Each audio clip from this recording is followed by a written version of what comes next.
दिवस आमच्या घराकडे आधार कार्डचे शिबिर होते. मी तिथे आधार कार्ड अपडेट करायला गेले होते. जाता जाता मला माझं कॉलेज पडलं, मला माझी शाळा पडली, मला सगळं दिसलं आणि जिथं दिसता मी स्वतःचं माझं बालपण पण बघलं. बालपण बघता बघता मला विचार आले, विचार येत होते आणि त्यानंतर आधार कार्ड अपडेट करायला गेले. आधार कार्ड अपडेट करून जेव्हा वापस आले तेव्हा त्या विचारांवर जेव्हा मी फोकस केला तेव्हा मला जाणवलं की वेळ ना पॉईंटच नाही आहे.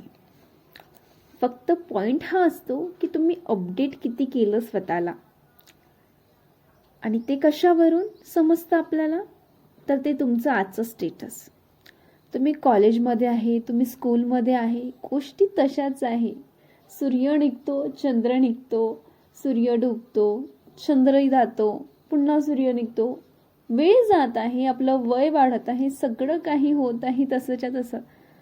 पण कधी कधी जे लोक थांबले असते, जे अपडेट होत आहे त्यांना खूप छान. पण जे लोक कधी कधी आयुष्याच्या त्या एका स्टेज पिरियडला थांबतात, जे ते सगळं असं स्टक झालेलं असतं, त्यांना कधी विचारून बघा. ज्यांना असं वाटतं की मी या आयुष्याच्या रेसमधून खूप मागे सुटून गेलोय, त्यांना कधी विचारून बघा की कसं वाटतं. इथे प्रत्येकाचे इमोशन्स अलग आहे, इथे प्रत्येकाचं इमोशन झोन अलग आहे. तुम्ही एक अलग इमोशन झोनमध्ये जगत असता, समोरचं एक अलग इमोशन झोनमध्ये जगत असतो. प्रत्येकाचं प्रत्येकाशी कम्युनिकेट इथे होऊ शकत नाही, कारण की प्रत्येकजण आपल्या स्वतःच्या एक अलग इमोशनल स्टेजवर जगत असतो.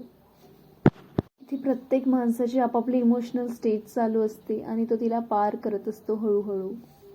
कधी कधी कोणी त्या इमोशनल स्टेजला सहज पार करून निघतं, तर कधी कधी कोणाकोणाला तो इमोशनल स्टेज पार, तो फेज पार करण्यासाठी खूप वेळ लागतो. याचा अर्थ असा नाही होत की तो व्यक्ती वीक आहे किंवा तो काही करू शकत नाही आपल्या व्यक्तीमध्ये. त्या व्यक्तीनेही स्वतःला असं समजू नये की मी आपल्या आयुष्यात काही करू नाही शकत किंवा खूप वेळ निघून गेली किंवा खूप गोष्टी चेंज झाल्या आहे, असं नसतं. वेळ कधीच निघून नाही जात. मेन म्हणजे वेळ हा पॉईंटच नसतो. पॉईंट असतो की तुम्ही किती अपडेट झाले आहात. लोक तुम्हाला वेळेच्या हिशोबाने नाही बघत. कधी लोक तुम्हाला कधीही या नजरेने बघतात की तुम्ही किती अपडेट आहात.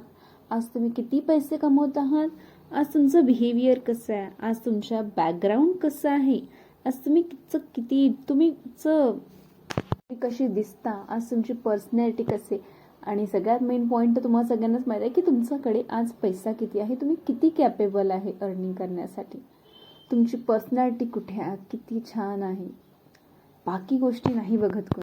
आणि याचवरून लोक तुमचा स्टेटस समजतात आणि याचवरून तुम्हाला समजतात की तुम्ही किती अप केला आहे. म्हणून ना वेळ हा कधीच पॉईंट नसतो. पॉईंट असतो तर आपण किती अपडेट केलं आहे स्वतःला. कधी तुम्ही बघितलं का, स्कूलमध्ये जर एक मॅमनी एखादा क्वेश्चन विचारला तर मॅम ज्याला जो येत असतो ना, सगळ्यांच्या नजरा त्याच्याकडे असतात. का बरं त्याच्याकडे असतात? कारण की तो त्या क्वेश्चनचा आन्सर देतोय. आणि का बरं देतोय? कारण की त्यात 90% मधून तो व्यक्ती अपडेटेड आहे. त्याने तो प्रश्न, त्याने तो लेसन्स आधीच वाचून घेतला आहे, म्हणून त्याला त्या प्रश्नाचे उत्तर आहे. म्हणून लाईफमध्ये ना अपडेट राहणं हे खूप खूप खूप महत्त्वाचं असतं. जर आपण लाईफमध्ये अपडेट नाही राहिलं ना, तर आयुष्य समोर निघून जाते, आयुष्यात चालणारे समोर निघून जातात आणि आपल्याला असं फील होत असतं की आपण मागे कुठेतरी सुटून गेलं. जेव्हा हे फील होतं ना, तेव्हाच सुरुवात करा आणि त्या दिवशीपासूनच सुरुवात करा अपडेट व्हायला. लाईफमध्ये अपडेट होत चला, खूप मोठी गोष्ट आहे. कारण तुमचं अपडेट होणं हे तुमच्याकडे बघण्याचा लोकांचा नजरिया चेंज करतो. म्हणून अपडेट होत चला.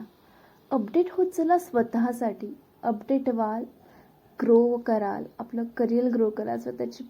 Update in the sense not in one area in the life. Update होणं म्हणजे लाईफच्या त्या प्रत्येक एरियामध्ये. जर तुमची पर्सनॅलिटी बरी नाही आहे, तुम्ही तुमची पर्सनॅलिटीवर काम करा. तुमची रिलेशनशिप चांगली नाही आहे, तुम्ही त्याच्यावर काम करा. हर एक लाईफच्या एरियामध्ये अपडेट व्हा. स्वतःचं नवीन व्हर्जन आणा. ही खूप हेल्प करतं तुमच्या लाईफला खूप जास्त खुश करण्यासाठी, खूप जास्त लाईफमध्ये सुखी राहण्यासाठी. अपडेट नाही होणं म्हणजे थांबून जाणं म्हणजे माहिती आहे तुम्हाला काय असतं? एखादं जे पाणी नेहमी थांबून राहतं ना, ते गटरचं पाणी असतं. तिथे काही दिवसांनी मच्छर, माशा सगळ्या गोष्टी यायला लागतात. आणि जे पाणी नेहमी वाहत राहतं ना, ते जाऊन कुठेतरी पोचतं, नदीला, समुद्राला. तुम्ही यावरून अंदाज लावू शकाल की मला काय सांगायचं तुम्हाला. थांबून नका जाऊ, ती उन्नती नाही आहे.